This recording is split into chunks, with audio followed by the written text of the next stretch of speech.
Hello guys, welcome back to the channel the account wallah. इसकी last video में हम लोगों ने देख लिया था कि रिसिप्ट एंड पेमेंट अकाउंट क्या होता है, और उसकी अगली वीडियो मैंने आपको बताया था एक रिसिप्ट एंड पेमेंट अकाउंट का न्यूमेरिकल, जो कि आपके डीके गोयल के बुक से था। आज मैं आपको बताऊंगा इनकम एंड एक्सपेंडिचर अकाउंट के बारे में। एक इनकम एंड एक्सपेंडिचर अकाउंट क्या होता है और इसके फीचर्स क्या होते हैं, कैसे बनाया जाता है, इन सभी चीज़ों के बारे में आपको इस वीडियो में पता चल जाएगा। स्टार्ट करते हैं सबसे पहले इसके डिफिनीशन से। तो at the end of the year NPO prepared an account to show surplus और deficit during a particular period.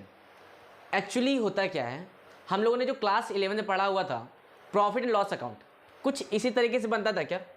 इधर जो भी खर्च होते थे उसको दिखाया जाता था और इधर जो भी इनकम होते थे उनको दिखाया जाता था, बस पर्टिकुलर लिखा हुआ होता था दोनों साइड। तो उसका मेन मुद्दा क्या था कि हमको बाद में कहीं ना कहीं नेट प्रॉफिट या फिर नेट लॉस जानना होता था, क्योंकि भाई वो तो प्रॉफिट वाले ऑर्गेनाइजेशन होते थे। अभी हम जो पढ़ रहे हैं ये तो नॉट प्रॉफिट ऑर्गेनाइजेशन है ना, तो इनका मेन मोटिव प्रॉफिट अर्निंग नहीं होता, इसलिए ये प्रॉफिट नहीं कमाना चाहते, लेकिन हाँ कुछ तो कमाते हैं, जिसे हम कहते हैं सरप्लस। यानी कि ये जो ऑर्गेनाइजेशन होते हैं ये सरप्लस कमाते हैं या डेफिसिट। सरप्लस का मतलब ये होता है कि इनकम अधिक हुआ है और एक्सपेंसेस कम हुए हैं, और डेफिसिट का मतलब होता है कि एक्सपेंसेस अधिक हुआ है और इनकम कम हुआ है। अब इनके लिए, इनको जानने के लिए एक अकाउंट तैयार किया जाएगा ईयर के एंड में, जो जिसमें हमको दिखाया जाएगा क्या, सरप्लस और डेफिसिट। इस पर्टिकुलर पीरियड में जो अकाउंट तैयार होता है उस अकाउंट को हम इनकम एंड एक्सपेंडिचर अकाउंट कहते हैं। फिर से डिफिनेशन देख लेते हैं। At the end of the year non profit organisation prepared an account to show surplus और deficit during a particular period.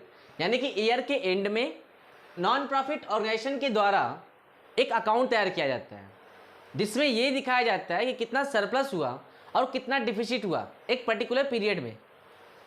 तो इस अकाउंट को हम इनकम एंड एक्सपेंडिचर अकाउंट कहते हैं। जैसे कि आप लोग 11 में पढ़ा था, तो यही सभी चीज़ें हैं, बस नाम यहाँ पे अलग दे दिया गया है, इनकम एंड एक्सपेंडिचर अकाउंट। अब इसमें कुछ चीज़ें लिखने के लिए कुछ शर्तें हैं। शर्तें क्या है कि अगर आप एक्सपेंसेस के साइड कुछ लिखते हो या फिर इनकम के साइड कुछ भी लिखते हो, तो आप सिर्फ उन्हीं चीज़ों को लिख सकते हैं जो कि रिवेन्यू नेचर के होंगे, रिवेन्यू नेचर के। अगर आप एक्सपेंसेस भी दिखाते हो तो रिवेन्यू होगा, और अगर आप इनकम भी दिखाते हो तो वो भी रिवेन्यू ही होगा। मैंने आपको पिछले वीडियो में बताया था कि रिवेन्यू इनकम और रिवेन्यू एक्सपेंडिचर क्या होता है, और इसके बाद मैं अभी डिटेल में समझा दूंगा अभी कि क्या होता है, कौन कौन से आइटम्स ऐसे होते हैं जो कि रिवेन्यू इनकम में आते हैं, या कौन कौन से आइटम ऐसे होते हैं जो रिवेन्यू एक्सपेंसेस या फिर कैपिटल इनकम या फिर कैपिटल एक्सपेंसेस में आते हैं। अब इसके बाद इसके फीचर्स की बात कर लूँ मैं, तो फीचर्स तो देखो भाई, इसके जो ये इनकम एंड एक्सपेंडिचर अकाउंट जो फॉर्मेट है ना, इससे समझा जा सकता है कि कौन कौन से फीचर्स बनते हैं इसके। सबसे पहले तो ये देख लो, डेबिट के साइड में जो भी एक्सपेंसेस होता है वो दिखाया जाता है, और क्रेडिट के साइड में जो भी इनकम होता है वो दिखाया जाता है। तो क्या आप लोगों ने अकाउंट में कोई रूल पढ़ा हुआ है? जर्नल जब पढ़ रहे थे आप लोग, तो उस टाइम को 3 अकाउंट के बारे में बताया गया था, नॉमिनल अकाउंट, पर्सनल अकाउंट और रियल अकाउंट। तो नॉमिनल अकाउंट का रूल क्या होता था, all the expenses are debit and all the income and gains are credit. तो यहाँ पर देखिए जितने भी एक्सपेंसेस हुए हैं वो डेबिट की साइड में, और जो भी इनकम या गेन होगा वो क्रेडिट की साइड में। तो इसका मतलब ये हुआ कि इनकम एंड एक्सपेंडिचर अकाउंट एक नॉमिनल अकाउंट होता है। ठीक है, तो सबसे पहला फीचर्स क्या हो जाएगा, it is a nominal account. इससे पहले एक हम पॉइंट यहाँ पे देख लेंगे, पॉइंट मैंने बनाया हुआ है क्या, it is prepare on an accrual basis. यानी कि इनकम एंड एक्सपेंडिचर अकाउंट जब बनाया जाता है तो जो एक्रूअल बेसिस बनाया जाता है। एक्रूअल बेसिस का मतलब कि अगर आप 2020 या 21 ये ईयर है आपका, फाइनेंशियल ईयर मान लेते हैं, तो आप यहाँ से बनाना स्टार्ट करते हो, और वो सभी ट्रांजेक्शन जो कि 2020 और 21 के बीच में हुए हैं उन सभी को रिकॉर्ड किया जाएगा। भले ही उसका कैश आपको मिला हो या फिर आपने कैश का पेमेंट नहीं किया हो या फिर किया हो, उससे मतलब नहीं है। आप कैश में पेमेंट किए हो या ना किए हो, आपको कैश मिला हो या ना मिला हो, इससे मतलब नहीं है, बस ट्रांजेक्शन होना चाहिए। एक्रूअल बेसिस का तो मेन मुद्दा यही होता है। एक्रूअल बेसिस में आप लोगों ने पढ़ा होगा कि एक ट्रांजेक्शन जो कि ईयर में हो जाता है उनको रिकॉर्ड किया जाता है, भले उसका पेमेंट मुझे मिले या ना मिले, भले मैं उसको कैश पेमेंट करूं या ना करूं। ठीक है, अब इसके बाद देख लेते हैं। तो फीचर्स का सबसे पहला फीचर कि यह एक नॉमिनल अकाउंट होता है, इनकम एंड एक्सपेंडिचर अकाउंट एक नॉमिनल अकाउंट होता है। उसके बाद it is prepared in same manner in which profit loss account is prepared. यानी कि यह अकाउंट बिल्कुल उसी तरीके से बनाया जाता है जैसे कि प्रॉफिट एंड लॉस अकाउंट बनाया जाता था, याद करिए कुछ ऐसी चीज़ें होती थी, ठीक है। It records only current year transaction. हाँ एक बात तो है, जैसे कि अब ये देखिए एक तरह से तुलना कर रहा है किससे, रिसिप्ट एंड पेमेंट अकाउंट से। रिसिप्ट एंड पेमेंट अकाउंट में क्या होता था, चाहे जिस ईयर की भी ट्रांजेक्शन हो, चाहे जैसा ट्रांजेक्शन हो, हम रिकॉर्ड कर लेते थे उसमें। लेकिन ये जो अकाउंट है ना बड़ा सीधा साधा है, वो सच्चा इंसान है भाई, इसको सिर्फ अपने वाले से मतलब होता है, यानी कि जिस ईयर के लिए आप बना रहे हो सिर्फ उसी ईयर के ट्रांजेक्शन इसमें रिकॉर्ड होंगे, बाकी अदर और किसी ईयर के ट्रांजेक्शन रिकॉर्ड नहीं होंगे, ठीक है। उसके बाद the closing balance of this account shows surplus और डेफिसिट। जैसे कि मैंने बताया जब आप इस अकाउंट को बना लोगे तो लास्ट में या तो सरप्लस आएगा या तो डेफिसिट आएगा। सरप्लस को हम हिंदी में कहते हैं अधिक, और डेफिसिट को मतलब कहते हैं घाटा या फिर कमियां, ठीक है। Only items of revenue nature are recorded in this account, यानी कि जैसा मैंने बताया इस अकाउंट में सिर्फ और सिर्फ रिवेन्यू नेचर के आइटम ही रिकॉर्ड किए जाएंगे, चाहे वो इनकम हो या फिर एक्सपेंसेस हो, लेकिन रिवेन्यू होना चाहिए, ठीक है। कैपिटल नेचर की बात करूं तो कैपिटल नेचर की चीजें इसमें रिकॉर्ड नहीं की जाती। जैसा कि आप लोगों ने पढ़ा होगा रिसिप्ट एंड पेमेंट अकाउंट में सभी नेचर के रिकॉर्ड किए जाते थे, चाहे वो रिवेन्यू नेचर की हो या फिर कैपिटल नेचर की हो, लेकिन इनकम एंड एक्सपेंडिचर अकाउंट में ऐसा कुछ भी नहीं है, ठीक है। तो सबसे पहले आप लोग इतने का स्क्रीनशॉट ले लीजिए। इसके आगे मैं आपको बताऊंगा कि ये कौन कौन से कुछ आइटम्स हैं जो कि रिवेन्यू नेचर की इसमें है और कौन कौन से ऐसे आइटम हैं जो कि कैपिटल नेचर के हैं। तो अब हम स्टार्ट करते हैं कुछ ऐसे आइटम जो कि कैपिटल रिसिप्ट माने जाते हैं। अगर कैपिटल रिसिप्ट होगा तो सिंपल सी बात है कि ये इनकम एंड एक्सपेंडिचर अकाउंट में कभी नहीं आने वाला। इसका ट्रीटमेंट होता है बैलेंस शीट में। कैसे होता है, जब बैलेंस शीट पढ़ाऊंगा तो वहाँ पे समझा दूंगा, ठीक है। अभी बात करते हैं सबसे पहले ये लाइफ मेंबरशिप फीस, ये क्या होता है। तो ये समझो कि एक एनपीओ है और इस एनपीओ में कुछ लोग ऐसे हैं जो कि पूरी लाइफ सर्विस करना चाहते हैं, यहाँ पे लोगों की सेवा करना चाहते हैं। तो अगर आपको पूरी लाइफ इस ऑर्गेनाइजेशन में आ करके दूसरों की सेवा करना है तो कहीं ना कहीं जब आप आओगे ना तो यहाँ का जो ऑर्गेनाइजेशन का जो मैनेजमेंट करने वाला होगा, जो इसको चलाने वाला होगा, वो आप लोगों से एक फ़ीस लेगा। आपसे कहेगा भाई आप हमारे यहाँ पूरे लाइफ के लिए आ रहे हो तो कहीं ना कहीं आपको कुछ अमाउंट देना होगा। तो जो अमाउंट आप पे करोगे यहाँ पे ना, वह अमाउंट कहलाता है लाइफ मेंबरशिप फ़ीस। यानी कि पूरी लाइफ रहने के लिए आप अपने ऑर्गेनाइजेशन को या फिर किसी ऑर्गेनाइजेशन को जो अमाउंट पे करते हो वो लाइफ मेंबरशिप फ़ीस कहलाता है, ठीक है। और इस लाइफ मेंबरशिप फ़ीस को हम कैपिटल रिसिप्ट मानते हैं। ऑर्गेनाइजेशन को या फिर एनपीओ को जब पैसा ये मिलता है तो इसको कैपिटल रिसिप्ट की तरह ट्रीट किया जाता है। अब इसके बाद बात करते हैं लीगेसीज। लीगेसीज को हिंदी में कहते हैं वसीयत। मान लो यहाँ पर एक ऐसा बंदा है जो कि इस ऑर्गेनाइजेशन में, इस एनपीओ में काम करता था और अब इसकी भाई छुट्टी होने वाली, छुट्टी होने मतलब कि टपकने वाला है, मतलब जाने वाला है, मतलब डेथ होने वाली इसकी। तो डेथ होने वाला है, उससे पहले इसने क्या किया था ना कि एक पेपर बनाया था और उस पेपर पे लिख दिया था कि मेरे मरने के बाद मेरे पास जो भी एसेट या फिर मेरे पास जो भी प्रॉपर्टी है वो इस ऑर्गेनाइजेशन को डोनेट कर दिया जाए। तो भाई इस ऑर्गेनाइजेशन को जब इसकी सारी प्रॉपर्टी मिलती है ना तो ये चीज़ें कहलाती हैं लेगेसीज। हिंदी में कहते हैं इसको वसीयत, और इसे भी हम कैपिटल रिसिप्ट मानते हैं। और अगर कैपिटल रिसिप्ट मानेंगे इसको तो इनकम एंड एक्सपेंडिचर अकाउंट में नहीं दिखाया जाएगा। इसके बाद बात करते हैं स्पेसिफिक डोनेशन। स्पेसिफिक डोनेशन का इसका मतलब ऐसे ही समझ में आ जाता है, अगर स्पेसिफिक लिखा हुआ है तो यानी एक विशेष, यानी कि अगर जो यहाँ पे एक तो ये होता है ना कि डोनेशन जो होता है वो दो तरीके के होते हैं, एक तो जनरल डोनेशन होता है और एक होता है स्पेसिफिक। जनरल डोनेशन का मतलब कि ये ऑर्गेनाइजेशन है और इस ऑर्गेनाइजेशन के बाहर एक गुल्लक लगा हुआ है, मतलब दान पेटी, कोई भी आया पैसा दे दिया, भाई आप इस पैसे को कुछ भी करिए। तो ये जो पैसा मिला है ना किसी भी काम को करने के लिए, वो डोनेशन जनरल डोनेशन कहलाता है। लेकिन अब ऐसा हो अमिताभ बच्चन आ गए, यानी कि इस ऑर्गेनाइजेशन में आ गए अमिताभ बच्चन, चलिए आइए आप हमारे तरफ से आपको मिल रहा है कम से कम 5 लाख रुपए, और इस 5 लाख रुपए का आप यहाँ के रहने वाले बच्चों के लिए ग्राउंड बनवाएंगे। आपको क्या बनवाना है, इस 5 लाख रुपए से ग्राउंड बनवाना है। यानी कि अमिताभ बच्चन जब आए तो ये भी 5 लाख का डोनेशन दिए, तो डोनेशन ये तो मिल गया, लेकिन इसको जनरल डोनेशन नहीं कहेंगे, क्योंकि यहाँ पे एक स्पेसिफिक पर्पस के लिए दिया गया है कि आपको सिर्फ ग्राउंड ही बनवाना है। तो इस डोनेशन को हम स्पेसिफिक डोनेशन कहते हैं, और स्पेसिफिक डोनेशन भी हमारा कैपिटल रिसिप्ट माना जाता है, क्योंकि हमेशा तो मिलता नहीं है, कभी कभी मिलता है और बड़ा अमाउंट होता है, तो इसे हम बैलेंस शीट में दिखाते हैं। ठीक है, इसके बाद सेल ऑफ फिक्स्ड एसेट, हमारे पास कोई फिक्स्ड एसेट पड़ा हुआ था तो हमने क्या किया, उसको बेच दिया।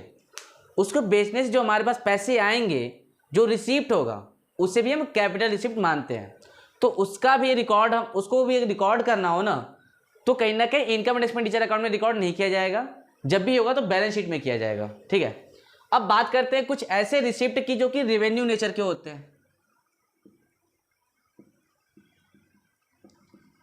तो रेवेन्यू रिसिप्ट्स में आ जाते हैं सबसे पहला जनरल डोनेशन।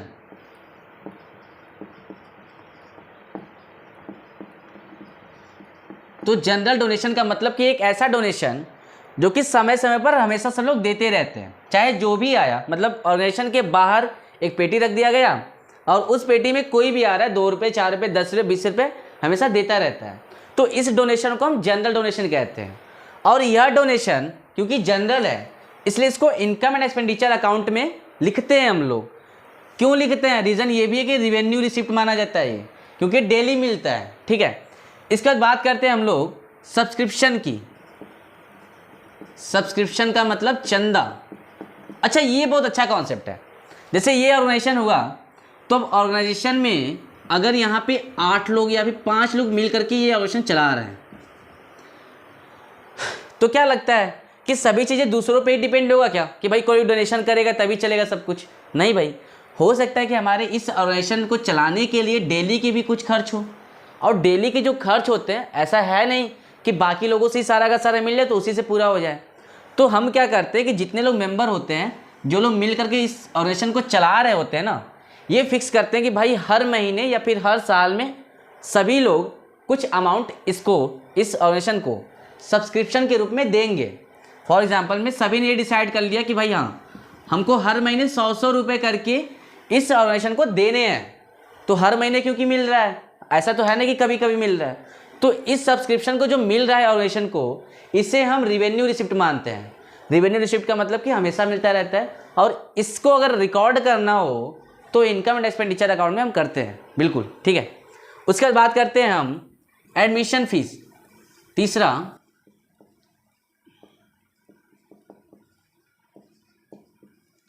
एडमिशन फीस का मतलब, अब कोई बाहरी लो, ऐसा कोई है जो कि हमारे ऑर्गेनाइजेशन में कुछ आना चाहता है और आने के लिए कहता है, तो अगर वो आना चाहेगा हमारे ऑर्गेनाइजेशन में, तो उससे पहले मैं कुछ फीस लूँगा। देखिए, लाइफ मेंबरशिप फीस अलग है, लेकिन जो एडमिशन फीस है ना, वो सिर्फ हमारे यहाँ एडमिशन देने के लिए है।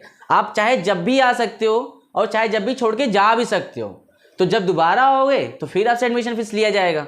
जैसे मैंने बताया था कि जब आप लोग क्रिकेट का जो एंट्री होता है ना, आप जब क्रिकेट का एंट्री खेलने जाओ तो पहले क्या होता है कि वहाँ पे एंट्री फीस ली जाती है, जो लोग खेलने जाते हैं। तो वही एंट्री फीस यहाँ पर एडमिशन फीस के रूप में दिखाया जाएगा कि आप हमारे यहाँ आ रहे हो तो सबसे पहले आपको एडमिशन फीस देना पड़ेगा। और यह एडमिशन फीस क्योंकि हमेशा कोई ना कोई आता रहता है और पुराने लोग जाते रहते हैं छोड़ करके, तो एक तरह से ये हमेशा का आने वाले नेचर का हो जाता है, इसलिए इसको हम कहते हैं कि ये रिवेन्यू रिसिप्ट है। ठीक है, तो पहले आप ये उतारना चाहो तो उतार लीजिए, और इसके बाद मैं बताता हूँ आपको कि कौन से ऐसे खर्च होते हैं जो कि कैपिटल नेचर के होते हैं और कौन से ऐसे खर्च होते हैं जो कि रेवेन्यू नेचर के होते हैं। तो फटाफट उतार लीजिए सभी लोग। तो अब बात करते हैं कुछ ऐसे खर्च के जो कि कैपिटल एक्सपेंसेस माने जाते हैं, और अगर कैपिटल एक्सपेंसेस होंगे तो कहीं ना कहीं ये इनकम एंड एक्सपेंडिचर अकाउंट में रिकॉर्ड नहीं किए जाएंगे, और अगर रिवेन्यू एक्सपेंसेस होंगे तो इनको हम रिकॉर्ड करेंगे इनकम और एक्सपेंडिचर अकाउंट में। सबसे पहले कैपिटल एक्सपेंसेस में क्या आ जाता है, जैसे हम लोग क्या करते हैं ना, अगर कोई फिक्स एसेट खरीदते हैं, यानी कि परचेज ऑफ फिक्स्ड एसेट, अगर कोई फिक्स्ड एसेट हम खरीदते हैं तो हमारे पास से पैसे जा रहे हैं, और ये एक ऐसा अमाउंट हो, क्योंकि हम एसेट खरीद रहे हैं तो बड़ा अमाउंट होगा, और बड़ा अमाउंट होगा तो इसको हम कहते हैं कि कैपिटल नेचर का है। तो इसे हम इनकम एंड एक्सपेंडिचर अकाउंट में नहीं दिखाते। कहाँ दिखाते इसको हम बैलेंस शीट में दिखाते। ठीक है, उसके बाद रिवेन्यू एक्सपेंसेस। तो रिवेन्यू एक्सपेंसेस यानी कि ऐसे खर्च जो कि डेली होते रहते हैं हमारे ऑर्गेनाइजेशन में। जैसे हम क्या करते हैं कि सैलरी पे करते हैं, पहला सैलरी तो हमेशा दिया जाता है, इसलिए इसको हम क्या मानते हैं कि रिवेन्यू एक्सपेंसेस है। उसके बाद क्या, रेंट देते हैं, और क्या हो सकता है, जैसे टैक्स भी तो पे करना होता है बच्चों, ये आ जाएगा आपका। एक होता है ऑनरेरियम, HONARARIUM, ऑनरेरियम एक्सपेंसेस एक ऐसा एक्सपेंसेस जो कि एक स्पेसिफिक टाइम पर होता है। फॉर एग्जांपल में हमारे ऑर्गेनाइजेशन में एक ऑनरेबल पर्सन आते हैं और उस पर्सन के ऊपर कुछ खर्च होते हैं, भाई माला पहनाया या फिर अलग से उनको कुछ पुरस्कार दिया या फिर कुछ उनको चेक वगैरह दिए, तो ये जो खर्च होता है ना, इसको कहा जाता है कि ये ऑनरेरियम खर्च है, ठीक है। तो ऐसे खर्च हमेशा होते रहते हैं ऑडिशन में, इसलिए इसको हम रिवेन्यू एक्सपेंसेस मानते हैं। और इसको हम कहाँ रिकॉर्ड करेंगे, इनकम एंड एक्सपेंडिचर अकाउंट के एक्सपेंसेस साइड में, ठीक है। फॉर्मेट कैसा होता है, फॉर्मेट बनाने के बाद हम एक न्यूमेरिकल सॉल्व करेंगे और न्यूमेरिकल सॉल्व करने के बाद ये चीज़ें बिल्कुल क्लियर हो जाएंगी, आई प्रॉमिस। अब बात करते हैं इसके फॉर्मेट के बारे में। तो फॉर्मेट सबसे पहले डेबिट के साइड में एक्सपेंडिचर और क्रेडिट की साइड में इनकम। कौन कौन सी चीज़ आएंगी, जो भी होगा, to all revenue payments current year whether paid और नॉट पैड। कहने का मतलब कि सभी रेवेन्यू वाले पेमेंट जाएंगे, चाहे वो इस वर्ष में पैड हुए हो या फिर ना हुए हो। जैसे सैलरी हो गया, रेंट हो गया, टैक्सेस, ऑनरेरियम एक्सपेंसेस, डेप्रिसिएशन, और इसके बाद ये स्टार छोड़ दीजिए। अभी इधर देखिए इनकम के साइड में, बाई ऑल रिवेन्यू रिसिप्ट, यानी कि जो भी रिवेन्यू रिसिप्ट होंगे उन सभी को दिखाना है। करेंट ईयर वेदर रिसीव्ड और नॉट रिसीव्ड, मतलब वो सभी चीज़ जो कि करेंट ईयर से होने चाहिए, भले आपको रिसीव हुए हो या ना हुए हो। जैसे सब्सक्रिप्शन करेंट ईयर का होना चाहिए बस। Donation, profit on sale of asset. अब इन चीज़ों को लिखने के बाद दोनों साइड का वही कैलकुलेट करिए अमाउंट। कैलकुलेट करने के बाद जो बड़ा होगा दोनों साइड लिख दीजिए। उसके बाद अगर इस साइड कम आता है तो हम लिखेंगे क्या आंसर में, बाई डेफिसिट। और अगर इस साइड का कम आता है तो टू सरप्लस, ये हमारा आंसर होगा। ये इसके आगे मैंने स्टार इसलिए लगाया हुआ है क्योंकि इन दोनों में से कोई एक हमारा आंसर आएगा, या तो सरप्लस आएगा या तो डेफिसिट हो आएगा। आई होप कि आपको ये सभी चीज़ें समझ में आई होंगी। सो गाइज, मिलते हैं एक नेक्स्ट वीडियो में जहाँ पर मैं सॉल्व कराऊंगा एक इसका न्यूमेरिकल। और उससे पहले सबसे पहले आप लोग ये उतार लीजिए, स्क्रीनशॉट ले लीजिए सभी लोग। मिलते हैं एक नेक्स्ट वीडियो में। तो आज के लिए धन्यवाद।